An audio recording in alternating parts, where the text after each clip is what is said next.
Hello guys and welcome back to Cooking with Sadaf. I'm Sadaf and today I'm going to show you how to make a really nice and easy flatbread on a stovetop, and it's super easy without yeast. Well, before everything, if you're tired of this lumberjack shirt, well, it's not going anywhere. This is like my work shirt and the only shirt that I'm okay with it getting dirty, and when I wear it I feel like one of those Scott brothers, you know, the property brothers. Yeah, I feel one of those. Well, let's tighten our ponytails, sleeves up, and let's go bake bread. Here I have a bowl.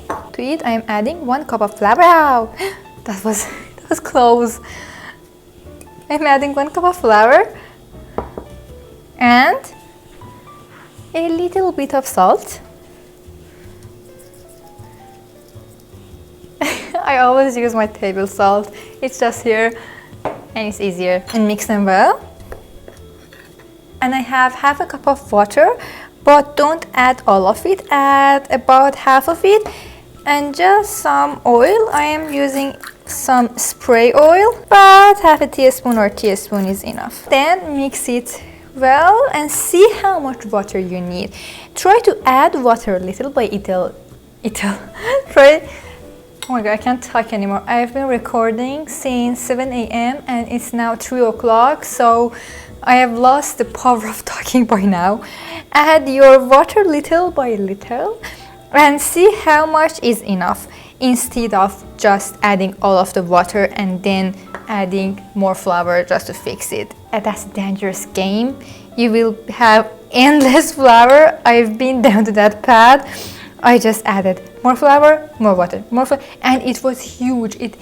It was a whole story. Let's forget about that. You can see that my dough is pretty dry by this stage, so I'm going to add a little bit more water and see what happens. By the way, do you like me to post more bread recipes? I love bread. I'm a baker. I just enjoy kneading and just the smell of freshly baked bread. I feel like I am living in a French boulangerie. It's just perfect. And what is your favorite bread recipe, by the way? Do you like homemade bread? Because I love it. I have a simit bread. It's an authentic Turkish recipe. You have to try it. It's, well, a thinner New York bagel, but covered in cinnamon. Oh, it's perfect. Savory sweet every time. I have the link to the recipe here. You can watch it and I will link it in the description and at the end too. Just check it out, it's perfect. Well, this is my dough now. It doesn't need any more flour or water. It's good to go. And you can see that it's not sticking, but it's pretty moist still. And it's just the perfect thing that we want. So now I'm going to cover my dough and let it rest for about 30 minutes in room temperature.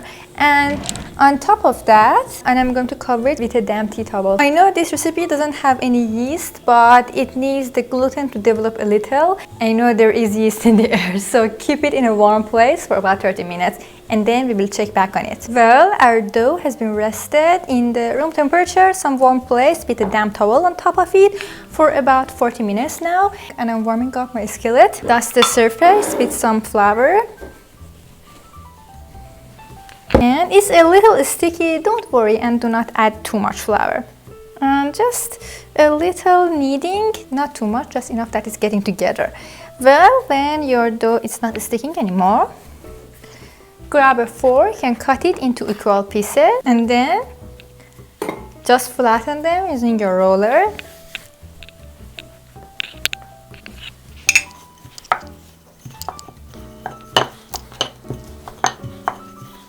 I mean, it's a little hard to make it like a really nice circle by hand, but don't worry, just be rustic. And also you can flatten it by hand or anything that you have in mind, but make it as thin as possible as you can. When after your breads are ready, in a very hot skillet, I've been warming this up for a while now, drop your pieces of bread and take the excess flour.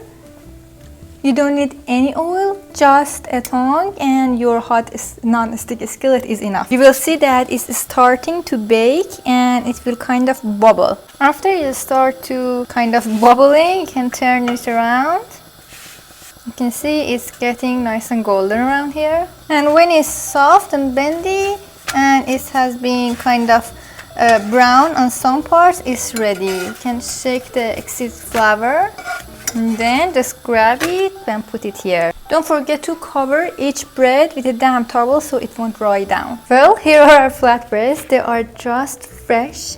And look at them, they are so good, they are nicely browned. I guess you can still see the steam from them because they are so fresh. Well, they were super easy to make and I just love a good freshly baked bread. And they are so easy. If you try them, don't forget to tell me. And just tell me what other breads do you like me to make because I just love making bread. Well, if you like watching bread, don't forget to check out my Turkish simit bread, which is amazing.